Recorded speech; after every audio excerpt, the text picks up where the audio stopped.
canal de mi mamá de la mente. Hola, buenas tardes, bienvenidos a un nuevo video.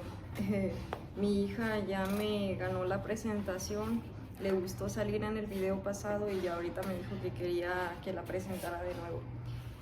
Ya estamos aquí con un nuevo tema para comenzar. Esta tarea es igual de la misma tarea de los últimos dos videos. Fue, me parece que un resumen, nos estaban hablando de algunos psicólogos y ya hablamos de Alfred Adler en el antepasado, en el pasado hablamos de Carl Jung y ahora vamos a hablar de Anna Freud, hija de Sigmund Freud. Vamos a pasar a escribir.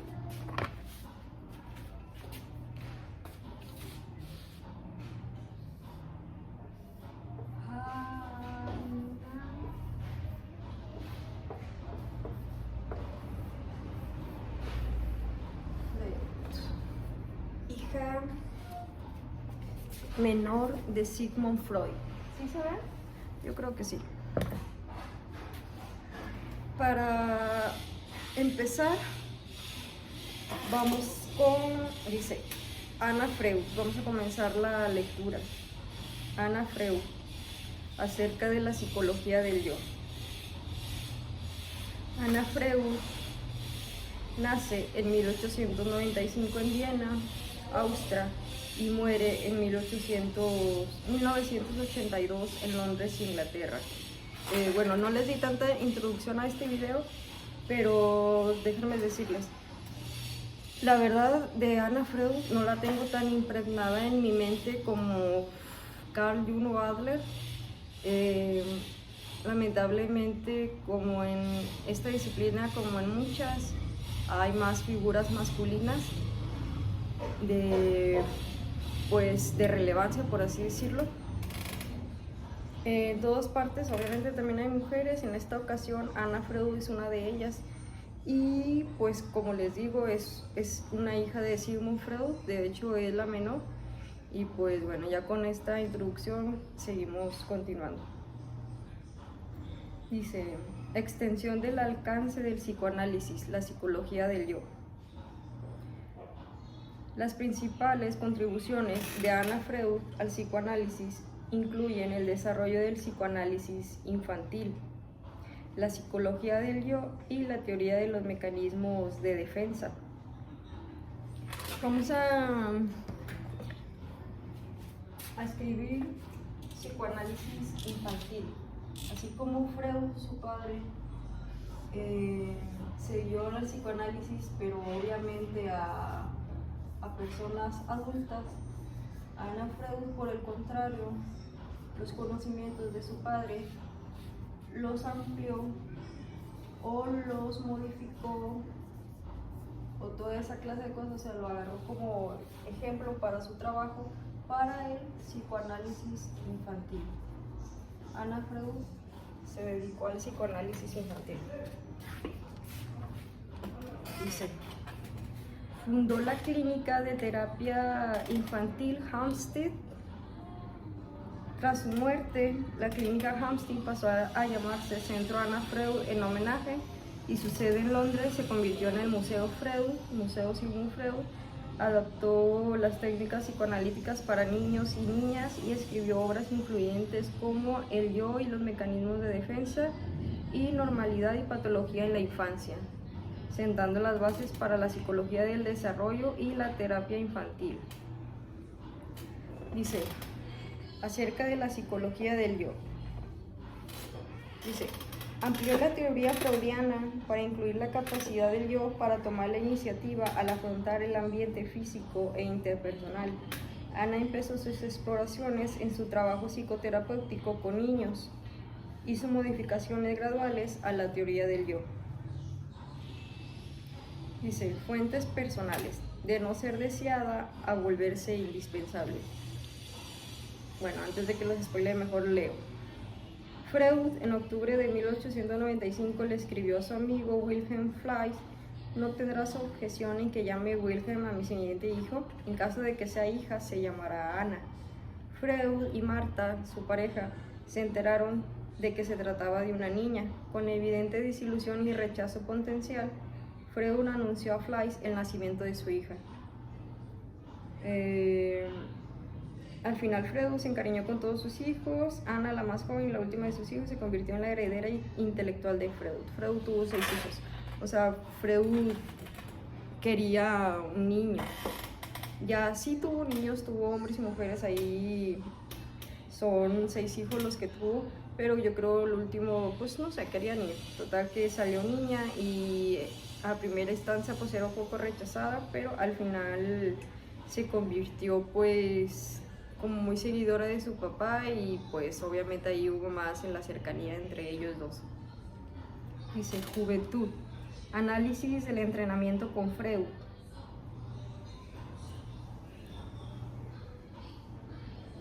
Dice, en algún momento antes de 1918, cuando Ana tenía poco más de 20 años, entró en análisis con su padre. Sigmund desarrolló los papeles contradictorios de padre y psicoanalista de Ana. Los motivos de Freud pueden haber sido los mejores, pero a nivel médico y humano la situación era extraña. Es que, pues una de las reglas principales para el psicólogo, para el psicoanalista, el psicoterapeuta, es no, pues ahora sí que no psicoanalizar, no analizar a personas que ya conoces, que más que son de tu propia primer círculo familiar, como lo era su hija. ¿Por qué? Porque pues tu juicio se nubla de que ya primero pues se meten las emociones en esa observación que tú le vas a dar al paciente. No es objetivo, pues se nubla ya por otras cuestiones de cercanía y toda esa clase de cosas, si me doy a entender, ¿verdad? Bueno, dice, Ana en sus principios como analista. Dice, la primera contribución publicada de Ana fue en 1922 al psicoanálisis en una extensión del análisis. Es una extensión del análisis. Ana presentó su primer trabajo, Beating Fantasies and Daydreams, que en español es Superando Fantasías y Ensoñaciones, y se convirtió en miembro de la Sociedad Psicoanalítica de Viena, que es donde les platicaba que Adler estaba con Freud en esa tan famosa Sociedad Psicoanalítica de Viena. Y se convirtió en instructora en el Instituto de Formación Psicoanalítica. Ya había leído. Dice, seguimos, la adultez de Ana. La Antígona, Ana representada para el Edipo envejecido de Freud. A la larga, Ana se hizo indispensable para su padre, en especial durante los últimos 16 años de su vida, cuando luchaba contra el cáncer de la boca, cuando Freud estaba ya enfermo. Ana se dedicó a la comodidad y al cuidado de su padre. El propio Sigmund Freud entendió lo dependiente que se había vuelto de Ana, eligió una metáfora apropiada para describir la relación entre ellos. En su correspondencia de mediados de la década de 1930, Sigmund se refería a Ana como su leal Antígona, en alusión a la diligente y valiente hija de Edipo ciego y enfermo de las obras de Sófocles. De ser una hija inesperada y no deseada, Ana se convirtió en una mujer adulta, independiente e inteligente. Okay, seguimos. Dice, los temas centrales, devoción, protección e innovación realmente. Dice, nunca presentó sus contribuciones como revisiones o modificaciones a la teoría psicoanalítica, o sea, no modificó, ahora sí que, o no se puso a diferir en los pensamientos de su padre a primera instancia, sino solamente hizo alguna contribución, modificó, lo llevó al lado infantil, a diferencia del adulto. Dice, consideraba que su trabajo era más bien cuestión de perfeccionamientos útiles, aclaraciones complejas o cambios de acentos. Dice, ampliación del hábito del análisis, los problemas de los pequeños pacientes. Como les decía, que pues Ana Freud se dedicó al psicoanálisis infantil. Dice, Ana Freud era de la opinión de que el psicoanálisis solo estaba incluido para los niños cuyo desarrollo posterior era obstaculizado por una verdadera neurosis infantil. Eso lo dijo en 1927. La niñez implica desarrollo cognitivo, emocional y conductual. Las exigencias de los pacientes infantiles a cuyos procesos inconscientes no se tenía acceso mediante los procedimientos estrictamente verbales hicieron necesario ampliar la teoría para abarcar los hechos del cambio en la niñez. Por consiguiente, el criterio para evaluar la necesidad de dar tratamiento analítico a un niño ya no era la presencia de síntomas neuróticos explícitos.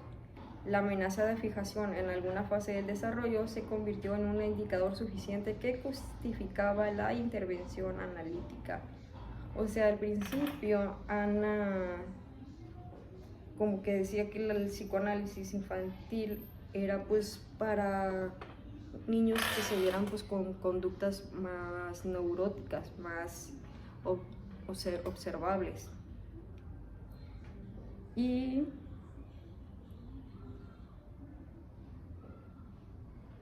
ya después dice como que no, pues el psicoanálisis puede ser para todos los niños, incluso aunque no muestren esta clase de comportamientos. ¿Por qué?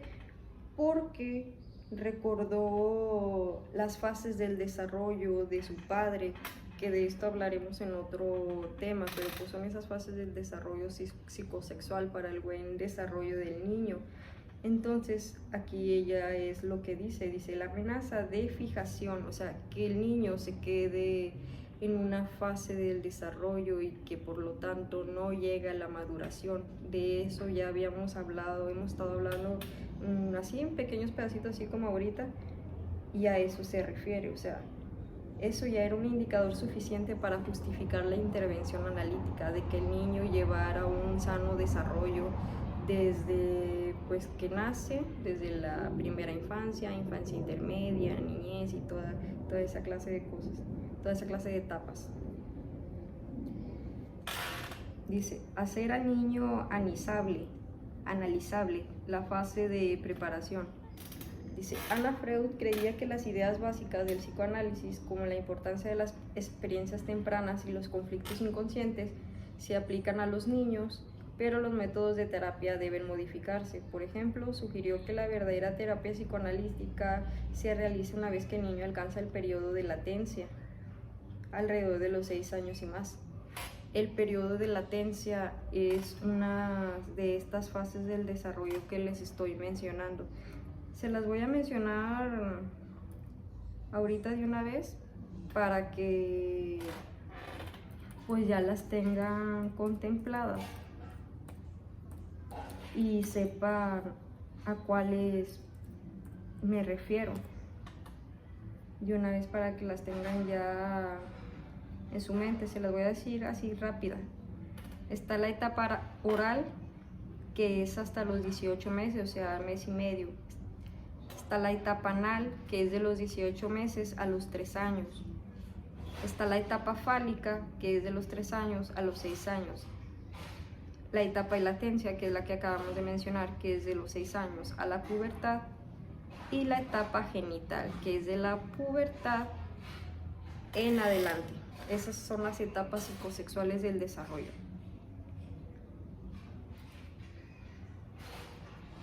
Ok. Dice, antes de los 6 años, en lugar de utilizar un análisis formal, el enfoque debe de estar en guiar el entorno del niño, en el hogar, en los cuidadores, en las rutinas, para apoyar un desarrollo saludable y evitar que los problemas se arraiguen. Dice, en los primeros años del planteamiento de principios que pudieron utilizarse en el análisis infantil, Ana sintió la necesidad de una prolongada fase de preparación en la que se construyera una relación recíproca antes de empezar el trabajo analítico. Esta fase preparatoria se hizo luego más compleja con la adición de un procedimiento de evaluación metapsicológica basado en la observación directa del niño y los informes de otras personas que pudieran observar las interacciones familiares del niño. Bueno, miren, con esto último que acabamos de decir, Ana llegó a decir que el psicoanálisis infantil se podía realizar de mejor forma al niño ya alrededor de los 6 años. ¿Por qué? Porque pues con estos niños ya tienen un desarrollo más avanzado, ya tienen un poco más de comunicación, puedes preguntarles cómo se sienten, te pueden comunicar, te pueden contar una historia, sus sueños y todas esas cosas. En cambio, cuando son antes de los 6 años, pues es más difícil la charla con un niño, no más difícil, sino que la forma de trabajar y de obtener información es diferente. Ya no es tanto con lo que verbaliza el niño, sino ya ese análisis del psicólogo para un niño menor de 6 años ya es como, por eso es mucho de terapia a través del juego, del cómo ves cómo el niño está jugando con los muñecos, si lo ves que, no sé, agarra una muñeca, agarra un muñeco y los empieza a golpear, pues eso es lo que el niño ve, si me explico. También los dibujos, que son las pruebas mucho de proyección, se les llama así, que es donde, no sé, existen las pruebas de proyección del dibujo de la familia, por ejemplo, para los niños, que se les pide que dibujen su seno familiar, su núcleo familiar, y ahí se percibe mucho el cómo el niño percibe a todos sus familiares, a los integrantes de su familia, y en el dibujo ahí se pueden ver muchas cosas del niño. Eso es. Ok. Y aparte de esta de la evaluación metapsicológica, estaba leyendo que Freud describía la metapsicología como a todo esto que tenemos en los humanos para el funcionamiento de nuestro propio ente, o sea, que va desde la mente, los pensamientos, las emociones, no sé si hasta el sistema nervioso, es como la metapsicología, o sea, todo lo que lleva pues para el funcionamiento de la mente, total, así. Y aquí ya hablaba acerca de la observación directa del niño, informes de otras personas. Eso también se lleva mucho en la terapia infantil, como es un niño, como es una persona menor de edad y está al cuidado de otras personas adultas, mucho del análisis de información e intervención se hace con el respaldo de los familiares, con el preguntarles cómo se comporta en casa, qué relación tiene con sus hermanos, tiene amigos en el vecindario, le gusta salir a la tienda, no sé, incluso se duerme hasta tarde. Igual en la escuela se les pregunta a las maestras qué tal se porta, es participativo o no, toda esa clase de cosas. Es información con todo alrededor del niño, que pues el niño no te va a decir lo mismo que las otras personas adultas, ¿sí me explico? Eso es muy importante para la valoración infantil. Vamos a seguir. Dice,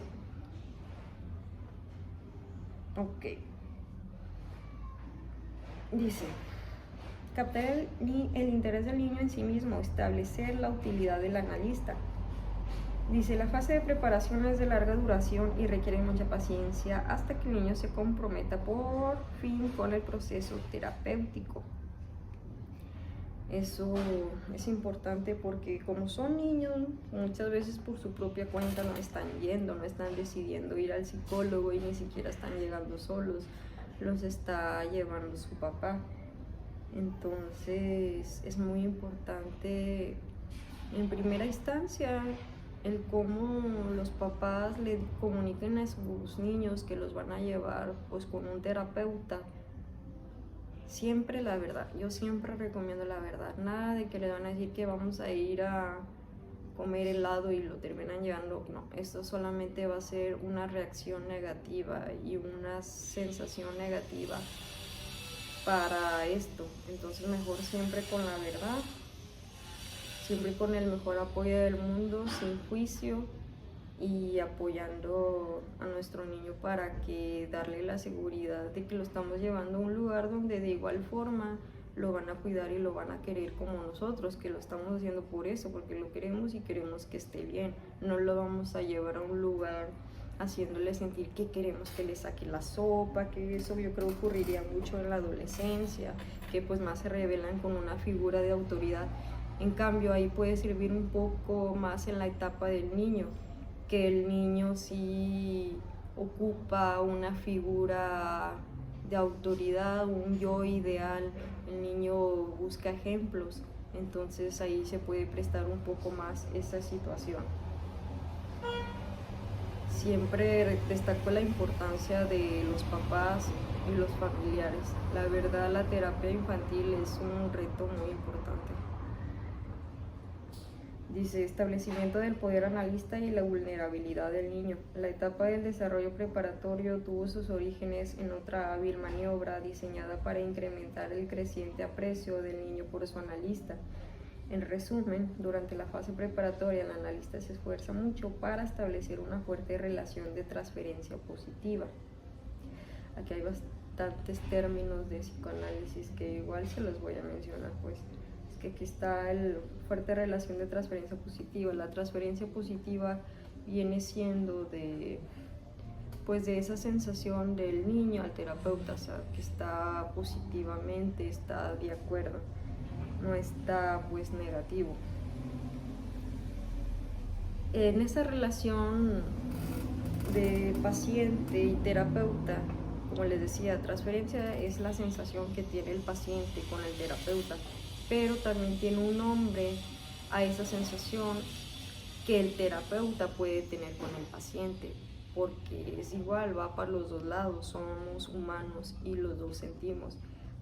Por parte de la transferencia, por parte de la sensación del terapeuta al paciente, se le llama contratransferencia. En este caso sería contratransferencia y contratransferencia positiva para que se dé el seguimiento del proceso terapéutico ya para adelante. Ahora dice, el analista debe convertirse en el yo ideal del niño para el que el tratamiento continúe y a la larga tenga éxito, lo cual implica que desplazca a los padres de este papel y usurpa gran parte de su autoridad, que es lo que les estaba diciendo.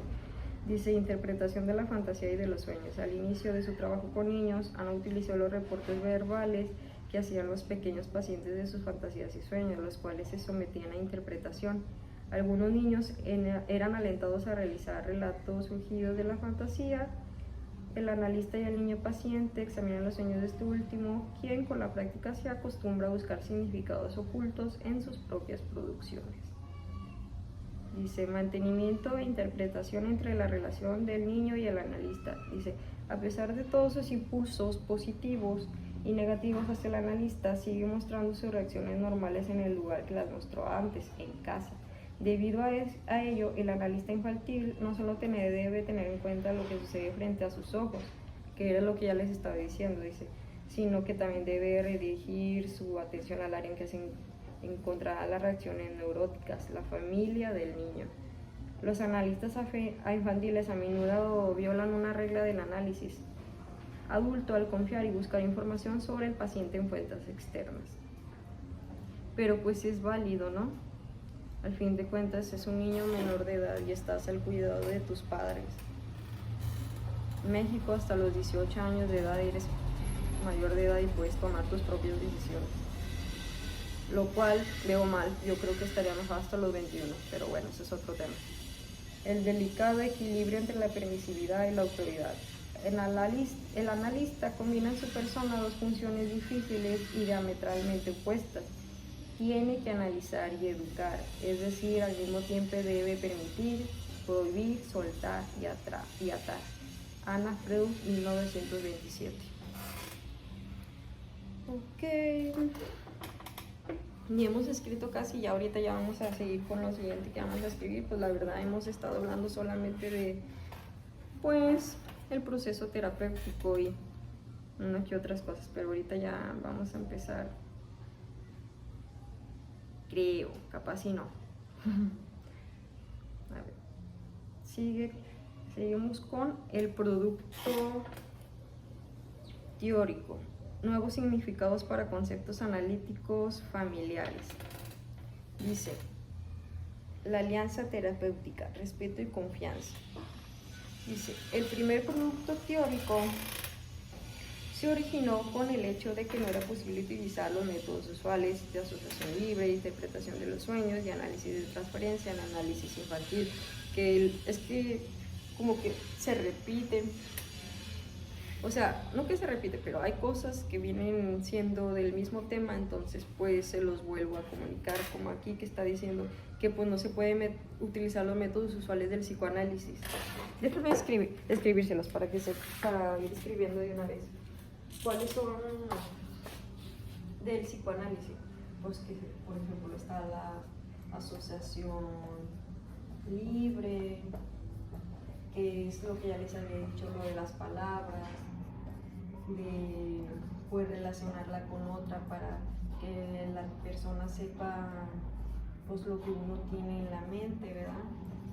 Está también la interpretación de los sueños y serían más que nada estas, que son las que se utilizan en el psicoanálisis, y pues estas no se van a poder utilizar de igual forma con los niños, ¿verdad? Por lo que les estaba diciendo. Dice entonces, con una mezcla de respeto y confianza, el niño llegaría a aceptar al analista como un tipo muy especial de maestro, que él les estaba mencionando, que busca pues, bueno, vamos a poner una tachita, porque esto no se puede en el psicoanálisis infantil, ¿ok? Ay, se cayó la bolita. Se cayó la bolita. Bueno.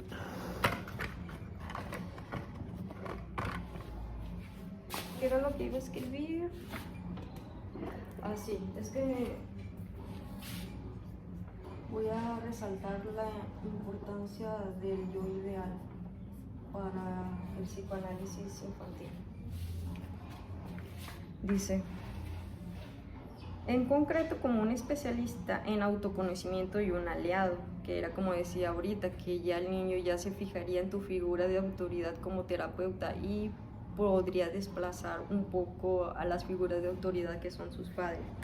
Ya te ve como un aliado si te ganas la confianza, y eso es importante por eso, para que el niño pueda pues fluir en el proceso terapéutico y obtener buenos resultados.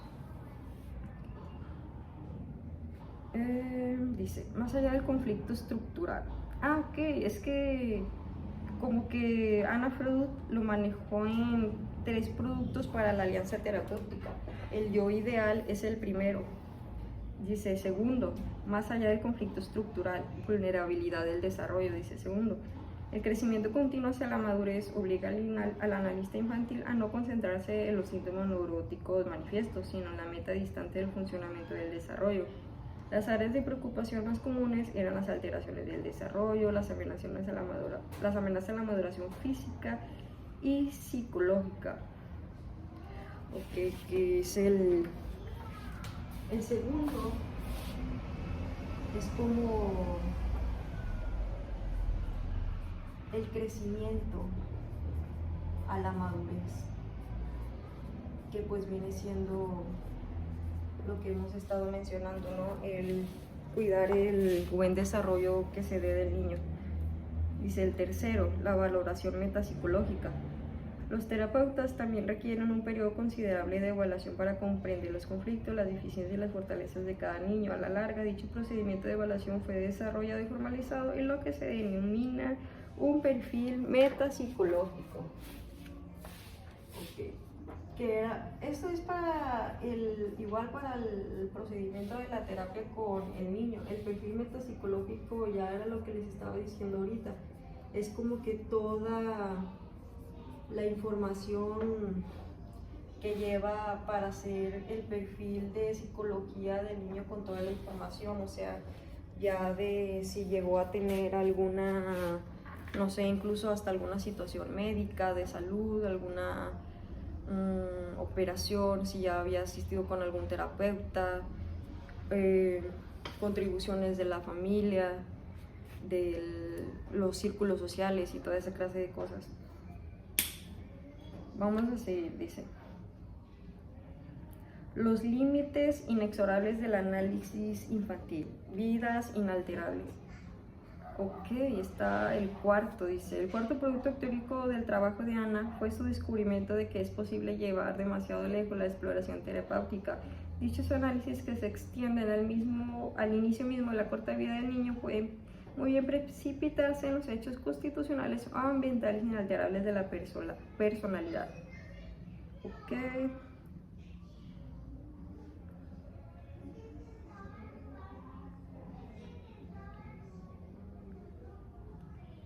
Ok, es como que el cuarto lo entendí como que no pongas límites pues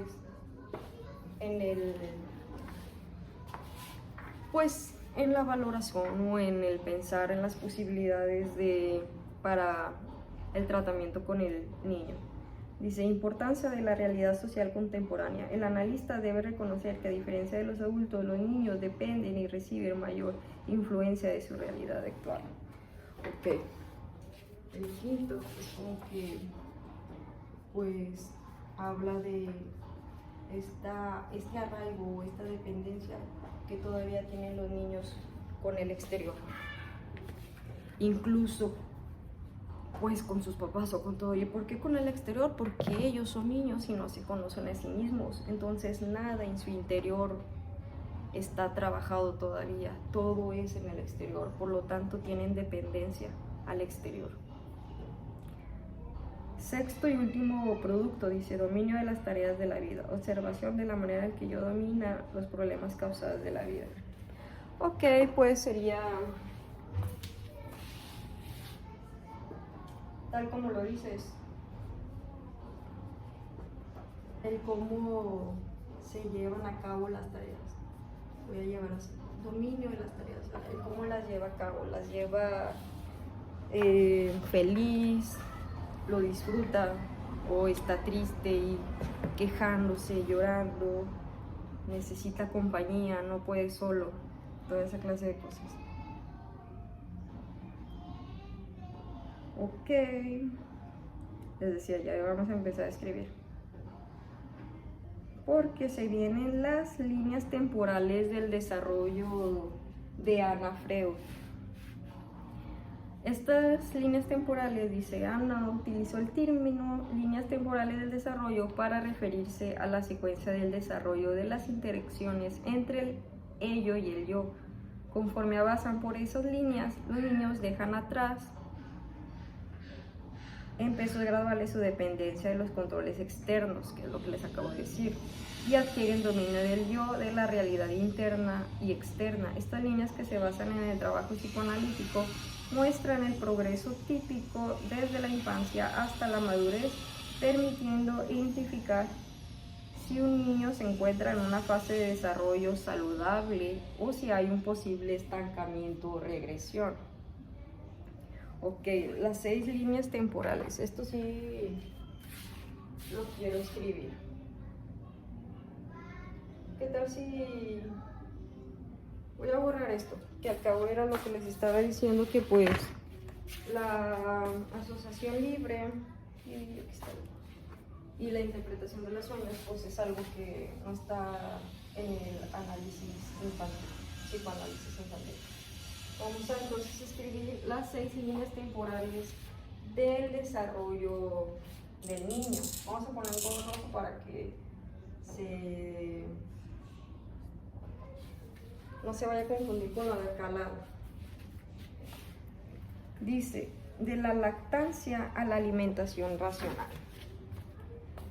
Ese es el primero. De la lactancia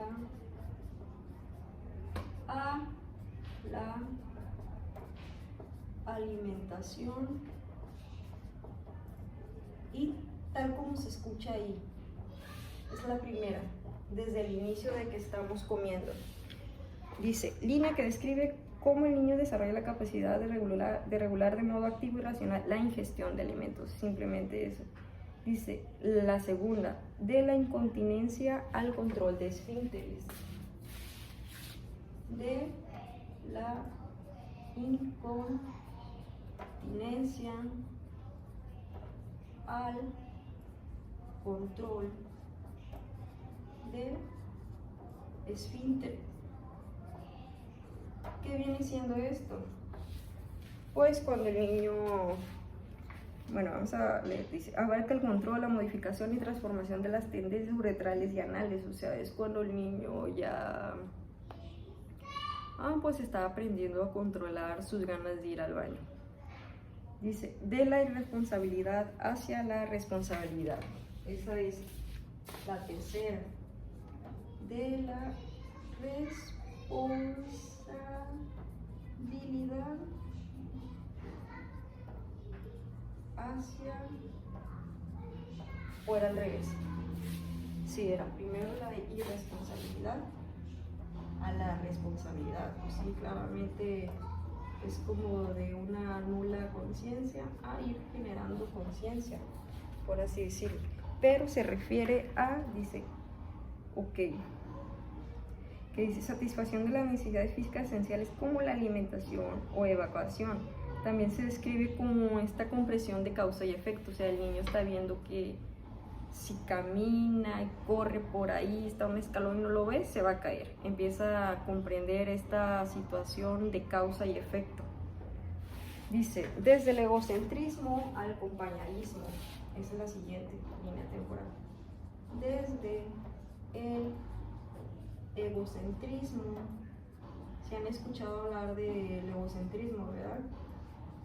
Que pues viene siendo como esta clase de actitudes egoístas. Por eso dice al compañerismo, que es como mejor. Y se trata pues de que el niño empieza a entablar relaciones sociales, desarrollo de relaciones personales. Dice la siguiente, desde el cuerpo hacia los juguetes. La quinta es, vamos a escribirla así para acá, desde el cuerpo hacia los juguetes y desde el juego hacia el trabajo. Y desde el juego, esa ya es la quinta, hacia el trabajo. Y esta línea temporal, ¿qué significa? Dice, transición desde el principio del placer hacia el principio de realidad.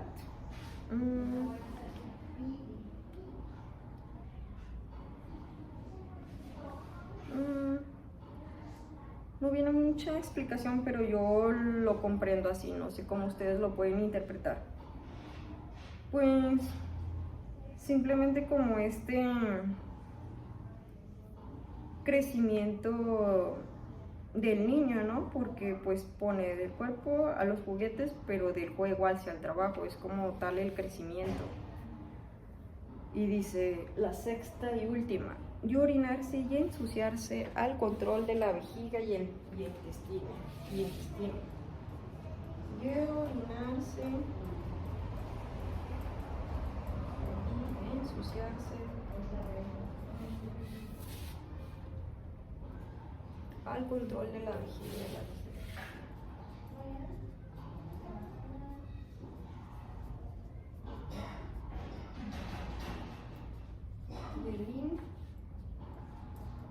y pues esta tiene un poco de parecido a la segunda, que pues es esta control de esfínteres, en donde el niño ya se desarrolló, bueno, se sigue desarrollando y ya identifica cuando tiene ganas de ir al baño, y que pues muchas mamás me van a comprender que esa es una etapa de desarrollo y aprendizaje que se da, incluso puede ser tardado, o sea, ustedes lo ven a lo mejor sencillo, pero todos aprendimos a ir al baño y a controlar nuestras ganas de ir. Estas serían las 6 líneas temporales de desarrollo de Anna Freud. Seguimos. Ok. Ya no tenemos espacio, pero bueno. La verdad, mucha información de Ana Freud y lo bueno que la verdad lo tengo en la mente, a pesar de que pues este tema creo que lo hice desde el 2021, les había dicho, y muy contenta estoy con estos aportes de Ana Freud. Bueno, vamos a seguir. Dice, las defensas como indicadores diagnósticos. Dice, las defensas del yo tienen éxito en la protección de la personalidad precisamente. Bueno, miren, les iba a mencionar algo por la última, la número 6 que puse. Es que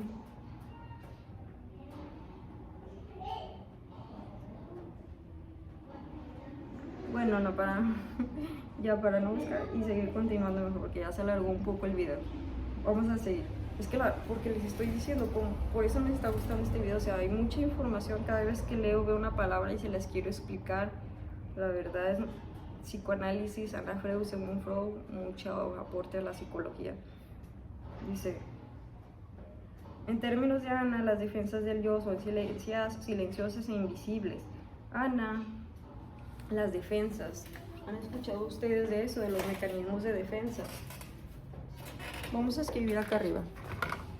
¿Dónde dejé el color azul? Oh my God.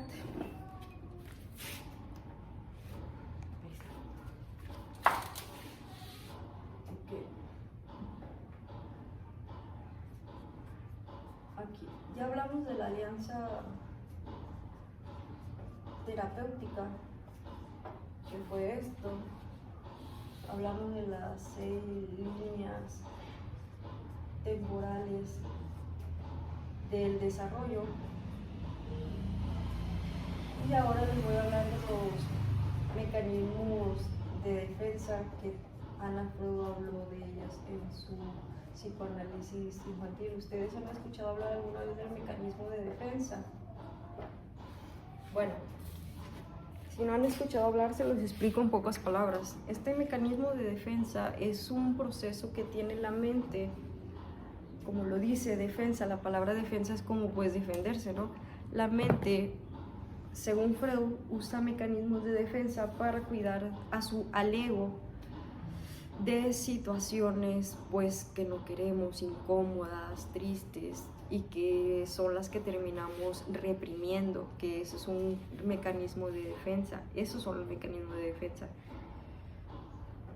como actitudes o comportamientos que hacemos según no conscientes, para pues no hacerle caso a lo que no queremos. Ahí nos hacemos patos. Dice, por eso dice, en términos de Ana, las defensas del yo son silenciosas e invisibles. Dice, Ana enumeró 10 defensas del yo sugeridas o descritas por su padre. Ok, mientras que estaba haciendo estas, pues salieron muchas más. De hecho, pues no se las voy a leer todas, para que eso sea en otro video mejor les voy a hablar de las 5 que destacó Ana Freud como mecanismos de defensa. Ella destacó la represión, que pues es lo que les estoy diciendo, que de reprimir, que es pues ahora sí que ignorar, por así decirlo, algo, una situación, dejarla ahí olvidada en nuestra mente. También habló del mecanismo de defensa de negación. ¿Qué significa este? Simplemente negarse. No, yo no fui, aunque haya sido tú. Negación motivada, dice así. También habló de la proyección. La proyección significa cuando una persona, por ejemplo, de eso que dicen que no sé, te cae mal a alguien, pero ni siquiera sabes por qué. Dicen, te estás proyectando en él, o sea, ves cosas que hace y que de hecho están en ti, o sea, esa es la proyección. Es como ¡ay, Dios! Está un poco como para explicárselo, o sea, como cuando dicen de que proyéctate, o sea, es como que atribuir cualidades, descripciones a otra persona que tal vez ni son. Esa es la proyección, que tal vez ni son reales, pero eso es lo que yo estoy proyectando, lo que yo proyecto en lo que yo veo, o lo que yo estoy, porque yo tengo eso en mi mente. Sí me expliqué, ¿verdad? Esta también habló de la formación reactiva. Creo que habló de estos 5 más como que mecanismos de defensa como infantiles, que son los que más llevan las infancias, porque luego están las demás. Les digo que habló Freud, pero pues ya no les voy a hablar de eso, ahorita estamos hablando de Ana Freud. Está la formación reactiva, que es como que actuar de manera opuesta a lo que de verdad queríamos, o sea, no sé,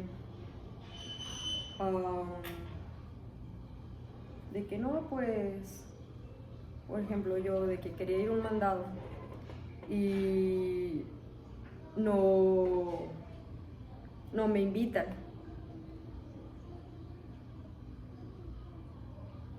Y aunque quería ir y ya me invitaron, les digo, no, ya no quiero ir, aunque en realidad quiera ir. Es un mecanismo de defensa. Está la sublimación, que se describe como sustitutos aceptables, hacer una por la otra, que sí está aceptada por las personas, por la sociedad. Ese es el primer ejemplo que nos daban los maestros, y que es el primero que tengo en la mente para que se entiende muy bien. De hecho, es, por ejemplo, cirujanos, doctores que operan. Una persona a lo mejor le gusta cortar piel, no precisamente de humanos, a lo mejor de animales, pero ¿qué es lo que hace esa persona para no hacer malas cosas, para no cortar mal a nadie ni hacerle daño a nadie? Pues sublima esa sensación de querer cortar a alguien haciendo algo bueno en su trabajo, que ya lo está haciendo como trabajo y ya no le está cortando a alguien, no le está sacando sangre a nadie, le está haciendo daño. Esa es la sublimación. Y así. Ya estamos terminando. Vamos a seguir con la rivalidad de Anna Freud con Melanie Klein. Melanie Klein fue otra psicóloga influyente.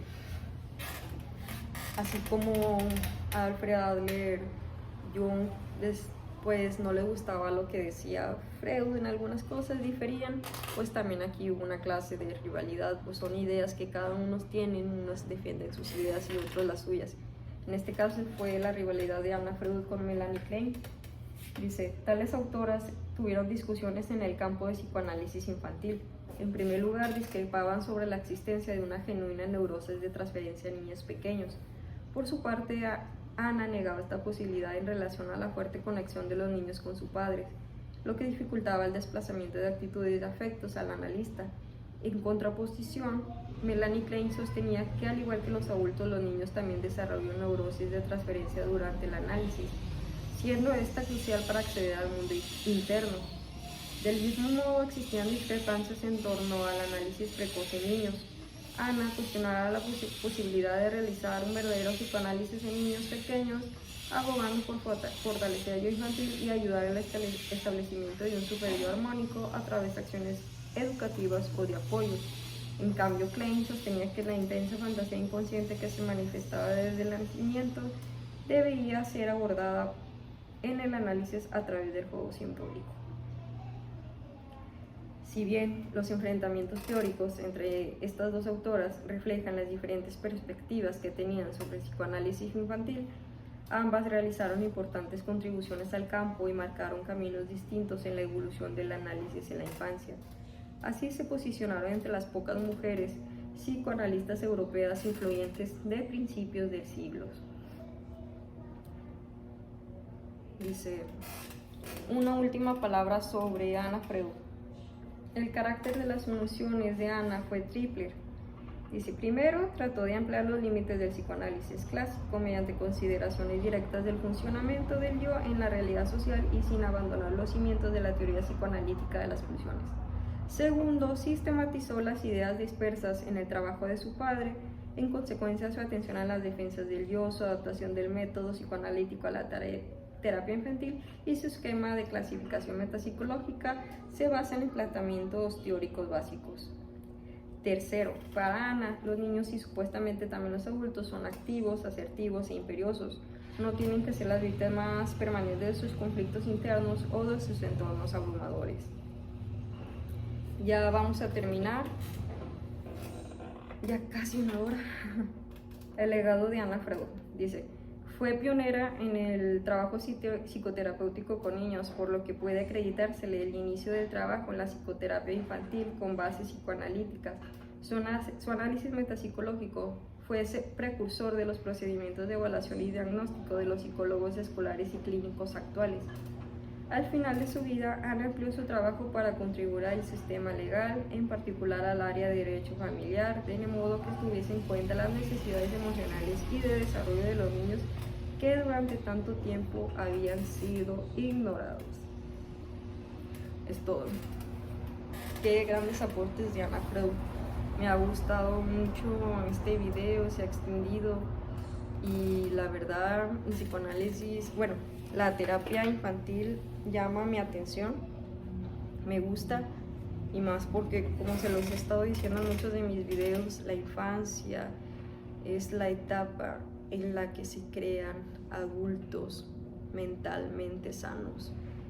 En la infancia es donde forjamos su carácter, su personalidad. Obviamente está la etapa de la adolescencia, pero esta etapa de la adolescencia ya es después. La primera etapa es la infancia. Por favor, acérquense a sus hijos, díganles que los quieren, cuídenlos mucho, pregúntales cómo están, cuál es su canción favorita, cuál es su comida favorita, conózcalos, entiéndalos, compréndalos, no los juzgues, acércate a ellos, quiérelos y cuida de los demás niños. Por lo pronto sería todo. Muchas gracias por acompañarme en este video y nos vemos en el siguiente. Bye.